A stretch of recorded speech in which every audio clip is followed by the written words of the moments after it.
Joining me now is someone who understands the stakes here better than almost anyone, Democratic Congressman Adam Schiff. Congressman, thank you so much for joining me this afternoon. And I'm so grateful to have your expertise, given what I just started the show talking about. I guess we shouldn't be surprised, but when you were chair of the House Intel Committee, and since then, of course, you've spent a good amount of time looking at Donald Trump and Russia. How do you think Vladimir Putin heard remarks like the ones he made yesterday?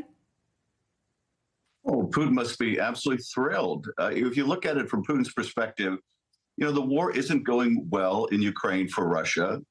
Russians keep coming back in body bags. NATO is enlarging around him with two new nations joining NATO. NATO is strengthening. And along comes Donald Trump, there to snatch defeat from the jaws of victory for Russia and for the United States and our NATO allies. It couldn't come at a worse time. Trump's Republican Party is holding up aid for Ukraine. Trump is the gift that won't stop giving to Vladimir Putin. He thinks, I'm sure, Donald Trump thinks this makes him sound strong, but it just makes him look like an incredibly weak leader. Weak in not bolstering our alliances, weak in undermining our security.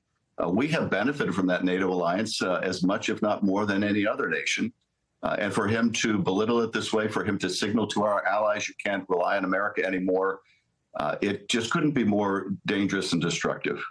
It's such an important point, as you just noted. Simultaneously, right now, there is no movement in moving forward funding to support Ukraine in the war against Russia. And it's also important. I mean, 2016 feels like a long time ago, but a lot of these things could repeat themselves. As you think about kind of this Trump-Putin relationship, if he gets a second term, what concerns you the most?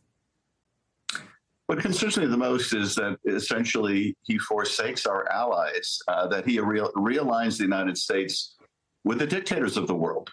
He makes common cause with fellow autocrats. He seems to admire dictators. He seems to have nothing but disdain for democracies. That kind of realignment, that kind of tearing down of an international law-based order, which has protected the United States and done so much to increase and improve our security, would be so destabilizing to us security-wise, destabilizing in terms of our economy, which would take a colossal hit. But we would give up our historic responsibility of defending democracy, and as we would see our own democracy at home undermined, we would also see the cause of democracy around the globe suffer a real body blow. Are you worried that Putin could be attempting, and the Kremlin could be attempting to intervene in our election in 2024? And should we all be spending more time talking about that? I am very concerned about it. It wouldn't be the first time that Russia's intervened in our election. No. It wouldn't be the first time they've done it to try to help elect Donald Trump. And they have so much more at stake today than they did back in 2016. With the war going on in Ukraine, with NATO enlarging around it, they feel beleaguered. And here comes Donald Trump, a real lifeline. They have more at stake. They have less reason to avoid risk. The United States is supporting Ukraine in the war, or has been until Trump's influence on the GOP. So they have more at stake now than they did before. They have less risk aversion than they did before. So yes, we should fully expect them to engage. It's just a question of how much they engage. More at stake now, such an important thing for people to remember. As I noted earlier, there's a lot of legal news this week, and I want to get to that. I want to start with Robert Hur's report. First, what was your overall reaction to that report? As a former federal prosecutor, my reaction was Robert Hur couldn't make a legal case against Joe Biden. So he decided to make a political case against Joe Biden. What he did was willful. That is Robert Hur. What he did was deliberate. What he knew would damage Joe Biden politically and gratify Donald Trump. It was a political decision that flies in the face of what Department of Justice policy is. And I can tell you this, if Robert Hur were a line prosecutor, he would be disciplined or fired. You don't do that. You set out, okay, we could bring a case or we can't, but gratuitously involving yourself in an election campaign, in fact, during a campaign, you make every effort not to do anything suggesting politics. What he did was quite deliberate and destructive and also just plain false. I mean, you're right. It's interesting to hear you say he would be fired if in a range of circumstances. Do you think that he should appear before Congress and answer some questions? Would you like to see that happen? I think he will probably be invited by the Republicans because they can count on him to continue violating department policy and bashing Joe Biden. I think they would view that as a great political gift. But this is so horribly inappropriate. He couldn't make a legal case, and so he's doing what he can to damage Joe Biden. Look, I sat in on a lot of depositions. I remember deposing Karl Rove. I can't remember how many dozens and dozens and dozens of times that Rove said he couldn't recall.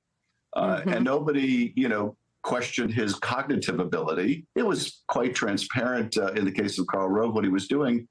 But clients are told, hey, if you don't remember specifically the facts of things that happened years ago, which is not uncommon, don't try to reinvent what took place. And there's nothing, I think, unusual about a deposition in which people can't recall details of years ago. But to extrapolate from that and make a political attack, that's just hackery by Mr. Hur.